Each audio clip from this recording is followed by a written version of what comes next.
কি দেখাতে চাও তুমি? আপনার যেইটা খুশি আপনি ভাবতে পারেন, আমার কিচ্ছু আসে যায় না। এভাবে তোমার শত্রুর সঙ্গে মিলে তোমার স্ত্রী তোমার ক্ষতি করলো। তোর বউ না তোর ভালো চায় না, এই বিষয়টা না আমার কাছে কত যে আনন্দ লাগতেছে। আমি আর সহ্য করব না, আজকে এর বোঝাপড়া হবে। আমাকে ধ্বংস করার জন্য নিজের ইজ্জতটা ব্যবহার না করলেও পারতে। আমি তোমাকে ডিভোর্স দিতে চাই।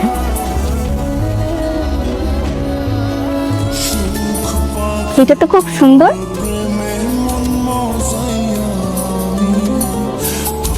এটা তোমার পছন্দ হয়েছে? হ্যাঁ, সরি স্যার, এটা আসলে বিক্রি হয়ে গেছে। কি বলছেন বিক্রি হয়ে গেছে মানে? মাত্রই তো আমি হাতে নিলাম, হাতে থাকা অবস্থায় কিভাবে বিক্রি হয়ে গেল? আসলে স্যার, আপনার আগে একজন কাস্টমার এটা নেবেন বলে কনফার্ম করেছে। এটা কত টাকায় সেল করেছেন?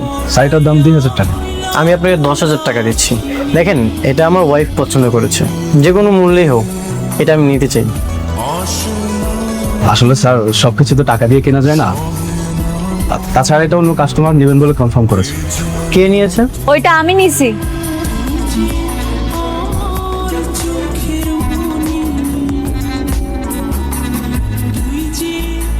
অনিক সাহেব, এই জিনিসটা আমার ম্যাডাম নিয়েছেন, আপনারা স্যাক্রিফাইস করুন না, অন্য কোথাও থেকে নিয়ে নিন।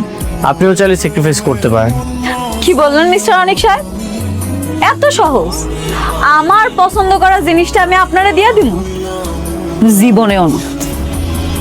ম্যানেজার আঙ্কেল, জি। এখানে এত কথা কেন হইতাছে? বিল্লা দেন আর চলেন এখান থেকে।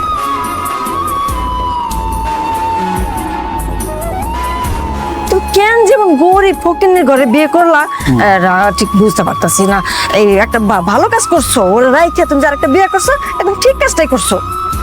বাবা, তুমি কিন্তু শুকায় গেছো, তোমার নিজের প্রতি কিন্তু যত্ন নিও। মানে স্বাস্থ্যটা তো একেবারে খারাপ হয়ে গেছে, কে কি করলো তার জন্য তোমার নিজের উপরে তো অত্যাচার করা একদম ঠিক না। আর শোনো, যে কোনো দরকার এই চাচারে ঠাস করে একটা ফোন দিয়ে দিবা, আমি কিন্তু সব সময় তোমার জন্য আছি। আমি তাহলে আসি। তোমার চাচা ঠিকই কইছে, ফোন দিও।